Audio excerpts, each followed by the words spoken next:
ఏ పూజైనా, ఏ నోమైనా, ఏ వ్రతమైనా, ఏ అభిషేకమైనా, ఏ హోమమైనా ఆర్డర్ చేయండి. అందుకు అవసరమైన పూజా సామాగ్రిని డోర్ డెలివరీగా పొందండి. ఈ రోజే మీ పూజా సామాగ్రి కొరకు ePoojaStore.in లో లాగిన్ అవ్వండి.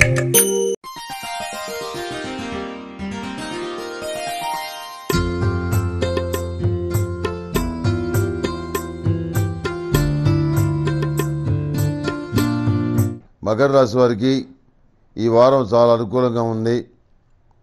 నూతనమైనటువంటి స్థిరచరాస్తుల్ని కొనుగోలు చేయగలుగుతారు. స్వగృహ నిర్మాణం అనేటువంటి చిరకాల వాంఛ నెరవేరుతుంది. అదేవిధంగా ఉద్యోగపరంగా కానివ్వండి, వ్యాపార పరంగా కానివ్వండి, విదేశీయాన సంబంధాల విషయం పరంగా కానివ్వండి, అన్ని విధాలుగా అనుకూలంగా ఉంది. ఈ రాజకీయ సంబంధమైనటువంటి విషయ వ్యవహారాలు, పోటీలు, వీటిల్లో మీరు విజయం సాధించే పరిస్థితి గోచరిస్తోంది. సమయానుకూలంగా నడుచుకోవడం వల్ల, తెలివిగా ప్రవర్తించడం వల్ల మీరు కొన్ని ప్రయోజనాలు పొందగలుగుతారు. అవి మీరు అక్రమ మార్గంలో, వక్ర మార్గంలో పొందగలిగారని చెప్పని మీ శత్రువర్గం విమర్శిస్తారు.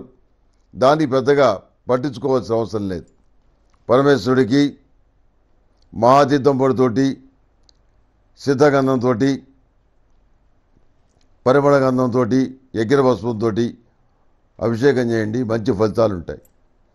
అదేవిధంగా ఐశ్వర్యనాగిరితో స్నానం చేయటం వల్ల మంచి ఫలితాలు ఉంటాయి. నాగబంధాన్ని ఉపయోగించడం వల్ల ఎలాంటి అరిష్టాలు రావు. ఇది కూడా గమనించదగ్గ విషయం. ఈ రాశిలో జన్మించిన స్త్రీలు సంతాన సంబంధించిన విషయాల్లో కొన్ని ఇబ్బందులు ఎదుర్కొంటారు. వివాహ శుభకార్యాల విషయంలో కూడాను ఎప్పుడు ముడిపడతాయా అని చెప్పిన ఆలోచన చేస్తారు. మీరు అనుకున్న సమస్యలకి ఈ వారం కొంత పరిష్కారం వచ్చే పరిస్థితిగా గోచరిస్తోంది. అదే కోణంలో సుమంగళి పసుపు జలాలతోటి శివలింగానికి అభిషేకం చేయించండి. అర్ధనారీశ్వరుడు అనుగ్రహిస్తాడు. అదే కోణంలో దూర ప్రాంతంలో ఉన్నటువంటి మీ రక్త బంధువులు, మీ పిల్లలు క్షేమంగా ఉన్నారని చెప్పని తెలుసుకుంటారు. సానుకూలమైన ఫలితాలని పొందగలుగుతామనేటువంటి ధైర్యం, విశ్వాసం కలిగి ఉంటారు. ముఖ్యమైన విషయాల్లో కూడాను పెద్దవాళ్ళని సంప్రదించే వాళ్ళ అంగీకారం తీసుకొని చేయటం అనేది జరుగుతుంది. ఎక్కడ కూడా నెపం మీ మీద పెట్టుకునే ప్రయత్నాలు చేయరు. నలుగురిని కలుపుకొని పోతారు. నలుగురి సలహాలతోటి నడుచుకుంటారు. రాజకీయంగా కూడా ఈ రాష్ట్రంలో జన్మించిన స్త్రీలకి, పురుషులకి ఇద్దరికీ కూడాను విజయప్రాప్తి గోచరిస్తోంది.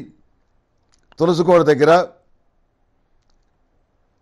లక్ష్మీ ప్రవదల్లో అష్టములుగా తేలతో ఓం నమః శివాయ ఒత్తులతోటి దీపారాధన చేయండి, మంచి ఫలితాలు ఉంటాయి.